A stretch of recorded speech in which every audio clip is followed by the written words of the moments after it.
Hello everyone, మీరు చూస్తున్న Suman TV. నేను మీ కీర్తి. నాతో పాటు ప్రముఖ హోమియోపతి ఫిజిషియన్ డాక్టర్ చేతన్ రాజు గారు ఉన్నారు. హాయ్ చేతన్ గారు. Hello madam.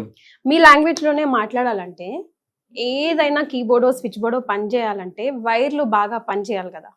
ఆ వైర్లలోనే డ్యామేజ్ వస్తే కరెంట్ పాస్ కాదు, స్విచ్ ఆన్ కాదు. ఏమైందా అని మనం ఆ స్విచ్ బోర్డ్నే కెలుకుతుంటాం. ఆల్రెడీ ప్రాబ్లం ఉన్నది ఎక్కడ అంటే వైర్లో. సో సేమ్ బాడీ నరాలు ఎందుకు వస్తాయి ప్రాబ్లం, ఎప్పుడు వస్తాయి, ఎలా తెలుసుకోవాలి, అసలు స్విచ్ ఆన్ అయ్యి లైట్ రావట్లేదు అనేదాకా ఎందుకు వెయిట్ చేయాలి? అప్పటి వరకు బాడీ ఏం సిమ్టమ్స్ ఇవ్వదా? ఎవరికి ఇవ్వదు. బికాస్ ఫర్ ఎగ్జాంపుల్ షుగర్ పేషెంట్స్కి అంత తెలీదు పెయిన్ అని అంటూ ఉంటారు కదా. అందుకు బైన్సా అనేసి ఊరు ఉంది. ఆ ఊరు నుంచి ఒక పేషెంట్ వచ్చారు మన దగ్గరికి. ఓకే. ఆ పేషెంట్కి ఎట్లా ఉండే నరాల నొప్పులు అంటే, ఇప్పుడు ఈ తొడలు ఉంటాయి కదా, తొడ భాగంలో నొప్పి ఉంది, అరికాల్లో మంటలు ఉన్నాయి. బండి నడిపేటప్పుడు ఇట్లా లెఫ్ట్ రైట్ చూసుకొని తిప్పుతాం కదా బండి, ఇట్లా లెఫ్ట్ చూడంగానే చక్కర్లు వస్తున్నాయి. నాకు లెఫ్ట్ సైడ్ పర్టికులర్ గా లెఫ్ట్ కి చూస్తే చక్కర్లు స్టార్ట్ అవుతున్నాయి. ఓకే. మళ్ళీ భుజాలు లాగుతున్నాయి. ఓకే. ఇవి సిమ్టమ్లతో వచ్చిండ్రు. ఇప్పుడు అందరు ఏమనుకుంటారంటే ఇది వెరికోస్ వెయిన్స్ ఉంటది కదా, అది కూడా నరాల సమస్య అనుకుంటారు. అవునా కదా, మీరు కూడా వినే ఉంటారు, అరే నరాలు ఇట్లా వాసిపోయినాయి చూడండి డాక్టర్ సాబ్ అనేసి చూపిస్తారు. అయితే వెరికోస్ వెయిన్స్ అంటే అవి రక్తనాళాలు, అవి నరాలు కాదు. కానీ చాలా మందికి అది నరాల నొప్పినే అనిపిస్తుంది. ఈ పేషెంట్ కి వెరికోస్ వెయిన్స్ కూడా ఉండే. ఉంటాయండి కంపల్సరీ, వైసీ వర్సగా లేదు. ఈ పేషెంట్ ఏం పని చేస్తుండే అంటే వీళ్ళకి తోటలు ఉండే, ఫ్రూట్లది బిజినెస్ ఉండే. ఓకే. అయితే ఏందంటే ఇప్పుడు ఈ పేషెంట్ ఈ సమస్యలతోటి మన దగ్గర వచ్చిండ్రు. ఎందుకంటే లామినెక్టోమీ అనేసి ప్రొసీజర్ ఉంటుంది, అంటే సర్జరీ అది. ఓకే. అయితే లామినెక్టోమీ చేయాలనేసి అన్నారు. అంటే పేషెంట్ కి ఏం ప్రాబ్లం ఉండే అంటే డీజనరేటివ్ డిస్క్ డిజీజ్ అనేసి రోగం ఉంది, ప్లస్ దాంతో పాటు ఇంకా వేరే ప్రాబ్లంలు కూడా ఉన్నాయి. ఓకే. అంటే సర్జరీలో ఏం చేయాలి? ఇప్పుడు సెట్ చేయాలి. ఇప్పుడు అదే చెప్తున్నా, ఏమైంది అది మీకు ఎక్స్ప్లెయిన్ చేస్తాను. ఫస్ట్ ఇప్పుడు నరాలు దెబ్బపడ్డాయి అనేసి జనరల్ భాషలో మనం చెప్తాము, కానీ నరాలు ఏం పని చేస్తున్నాయి బాడీలో మన చాలా మందికి తెలియదు. అందరు ఏమనుకుంటారు, రక్తం ఒక్క కాడికి వెళ్ళి ఇంకో కాడికి తీసుకొని పోతున్నాయి నరాలు అనేసి అనుకుంటారు. కానీ యాక్చువల్ గా నరాలు తీసుకుపోయేది రక్తం కానే కాదు. నరాలు ఏం అంటే అది నర్వస్ సిస్టమ్ మన బాడీది. మన బుర్ర ఉంటది కదా, మన బుర్ర ట్రాన్స్ఫార్మర్ అనుకోండి మీరు. ఓకే. అంటే ఒక పెద్ద బ్యాటరీ అని అనుకోండి, లేకపోతే దానికి స్పైనల్ కార్డ్ కూడా ఉంటది. ఇది నరాలకు సంబంధించిన మెయిన్ కనెక్షన్ ఇక్కడ నుంచి పోతుంది. మళ్ళీ మొత్తం చేతులకి, ఇది ఫింగర్ టిప్ ఉంది కదా, ఈ ఫింగర్ టిప్ వరకు నరాలది సప్లై ఉంటది. ఎక్కడి నుంచి? ఇప్పుడు మనం మెడలో స్పైనల్ కార్డ్ పాస్ అవుతుంది, వీపులో అవుతుంది, నడుములో అవుతుంది. అయితే ఈ మొత్తం ఏదైతే నరాలు పాస్ అవుతున్నాయి కదా, ఈడికెళ్ళి మళ్ళా బ్రాంచులు వస్తాయి. ఆ బ్రాంచులు వచ్చి ఈడ వరకు మొత్తం సప్లై చేస్తాయి. అయితే ఇప్పుడు ఏంది, ఇప్పుడు నేను ఒక గరం ఉన్న గిన్నె పట్టుకున్నా, సట్ అని వదిలేస్తా కదా. ఎందుకు? ఇక్కడ నుంచి సిగ్నల్ పోయింది, వదిలేసే ఇప్పుడే, లేకపోతే కాల్చిపోతుంది చెయ్యి అనేసి. అయితే అందుకే వెనక్కి తీసేసిన. అయితే ఇది సెంట్రల్ నర్వస్ సిస్టమ్ అంటారు దీన్ని. మళ్ళీ అట్లనే నరాలు ఇంకేం పని చేస్తాయి? మనం నడవడం నరాలు కరెక్ట్ పని చేస్తాయి, మనము ఏమైనా పని చేసుకోవడం నరాలు పని చేస్తాయి, మనం మాట్లాడుకోవడం నరాలు పని చేస్తాయి, మనకు టేస్ట్ వస్తుంది కదా, అది కూడా నరాలు పని చేస్తేనే మనకు టేస్ట్ వస్తుంది. ఎందుకంటే సిగ్నల్ పోతుంది, అరే టేస్ట్ బాగుంది, టేస్ట్ బాగాలేదు, సప్పగుంది, మసాలా ఎక్కువ ఉంది, అదంతా మనకు నరాలు చెప్తాయి. ఇవే కాకుండా ఇంకో వెరీ ఇంపార్టెంట్ ఫంక్షన్ నరాలు చేస్తాయి. ఇప్పుడు నేను చేయి ఇట్లా ఊపుతున్నా, నేను ఆపేసేయాలనుకుంటా, ఆపేస్తా. నా గుండె కొట్టుంది కదా, బ్లడ్ సప్లై చేస్తుంది కదా, అది కూడా ఆ గుండె పని చేయడానికి కూడా కారణం నరాలే.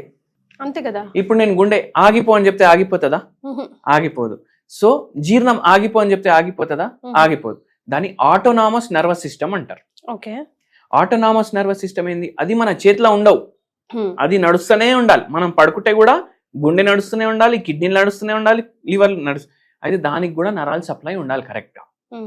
అయితే ఇప్పుడు ఏమైందంటే ఈ పేషెంట్ కి ఈ స్పైనల్ కార్డ్ ఉంది కదా, ఆ స్పైనల్ కార్డ్ కి ప్రొటెక్షన్ వర్టిబ్రల్ కాలం ఉంటది, అంటే బొక్కలు ఉంటాయి, రౌండ్ బొక్కలు ఉంటాయి, దానికి రంధ్రం ఉంటది.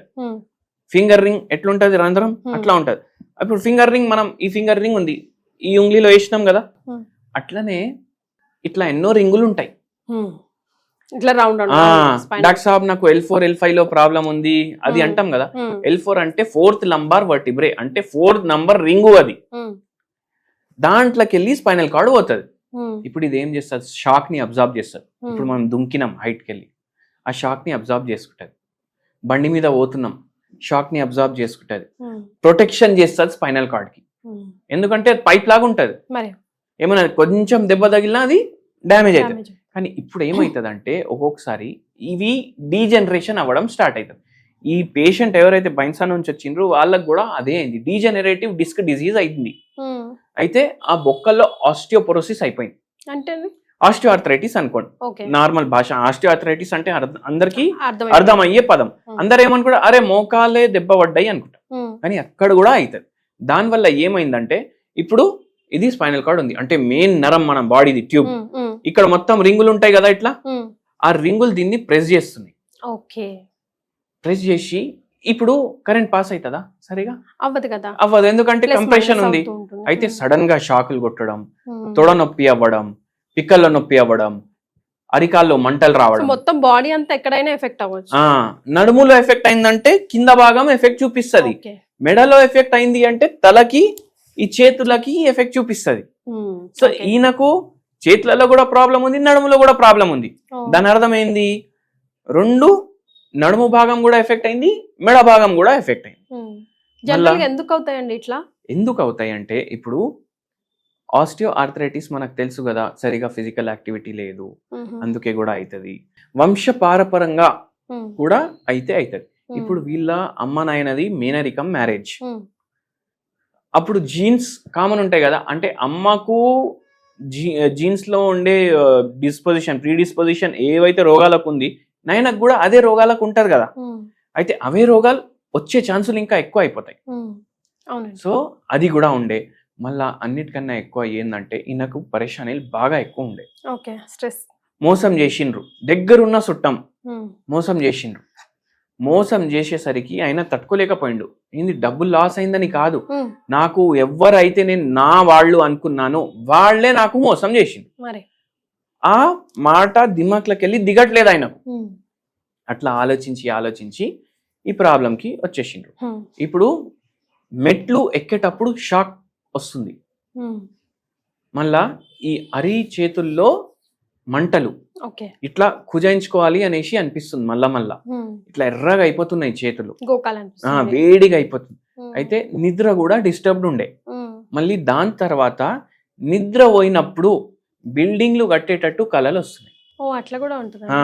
సో ఆ సిమ్టమ్ కూడా తీసుకుంటాం. నరాలు సరిగా పనిచేస్తలేవు, అది కూడా తీసుకుంటాం. అయితే ఇప్పుడు మనం చెప్పినాం కదా, స్ట్రెస్ వల్ల అవుతుంది, వంశపారపరంగా అవుతుంది, ఫ్యామిలీ హిస్టరీ ఉంటే అవుతుంది, మళ్ళా మనం సరిగా ఫిజికల్ యాక్టివిటీ లేకపోతే అవుతుంది. ఇన్ని పరేషానీలు ఈ పేషెంట్కి ఉంది. అయితే ఈయనకు అసలు నాకు బతకాలనే లేదు, ఇప్పుడు చచ్చిపోవాలనేసి ఉంది అనేసి ఆ స్థితికి వచ్చిండు. అయితే మనం మందులు ఇవ్వడం వల్ల మెల్లమెల్లగా ఆయనకు తగ్గిపోయింది. ఎంత టైం పట్టిందండి? 5-6 నెలల్లో ఆయనకు సిమ్టమ్స్ వెళ్ళిపోయినాయి. మంటలు, తిమ్మిర్లు, నొప్పి, మళ్ళీ ఈయనకు ఎన్నో సంవత్సరాలు నుంచి ఉన్న పరేషాని.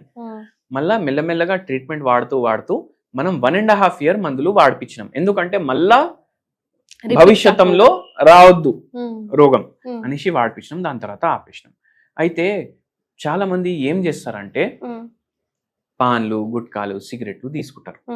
ఇప్పుడు యాంటీ ఆక్సిడెంట్లు మనం మాట్లాడతాం కదా, ఈ సిగరెట్లలో ఆక్సిడెంట్లు ఎక్కువ ఉంటాయి, యాంటీ ఆక్సిడెంట్లు ఉండవు. యాంటీ ఆక్సిడెంట్లు అంటే మన బాడీకి మంచివి, కానీ మనం ఆక్సిడెంట్ తింటున్నాం. ఇప్పుడు అందరికి ఏమనిపిస్తుంది, అరే నోట్లోనే పెట్టుకుంటా, మింగను, ఉమ్మేస్తా అనేసి, కానీ అది అంతే హాని చేస్తుంది. అయితే దానివల్ల కూడా నరాలు దెబ్బ పడతాయి. ఈ పేషెంట్కి కూడా అలవాటు ఉండే, సో దానివల్ల కూడా ఇంకో కారణం అది. అయితే స్ట్రెస్ అయితే మేజర్ ఫ్యాక్టర్. మళ్ళీ దాని తర్వాత ఈ పేషెంట్కి తగ్గిపోయింది. ఈ పేషెంట్కి ఒక హోమ్ రెమెడీ కూడా చెప్పినాం మనం.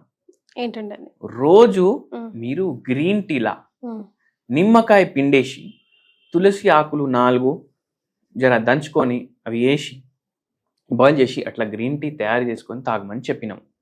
నరాల బలహీనతకి ఇవి మంచిగా పనిచేస్తాయి. తులసి చెట్టు ప్రతి మనిషి ఇంట్లో ఉంటుంది. అవునండి. ప్రతి మనిషిలో ఇంట్లో ఉందంటే ప్రతి మనిషి ఇంట్లో ఒక ఆయుధం ఉంది. నరాల పరేషానీలకు ఒక జవాబు అది. ఓకే. సో అది డైలీ తీసుకోవడం వల్ల నరాల బలహీనతలో తేడా మనకు కొద్దిగా అనిపిస్తుంది. అది పూర్తిగా తగ్గిస్తుంది అని మనం అంటలేం. జర మనకు రిలీఫ్ కావాలి, జర మంచిగా అనిపించాలి. ఎందుకంటే యాంటీ ఆక్సిడెంట్లు కావాలి బాడీకి. సో దానివల్ల ఆ పేషెంట్ కి తగ్గడం అయింది హోమియోపతి మందుల వల్ల. అట్లా మీకు కూడా ఎవరికైనా ఈ నరాలది ప్రాబ్లం ఉంది అంటే ఇది మీరు గ్రీన్ టీలో ఇవి కలుపుకొని తాగండి, మీకు మంచిగా అనిపిస్తుంది. దాంతో పాటు మీరు తీసుకునే హోమియోపతి మందు కూడా చాలా ప్లస్ అవుతుంది. డాక్టర్ చేతన్ రాజు గారి డైరెక్ట్ అపాయింట్మెంట్ కోసం కింద స్క్రోల్ అవుతున్న నంబర్కి కాల్ చేయండి. Thank you so much for joining us అండి. Thank you madam.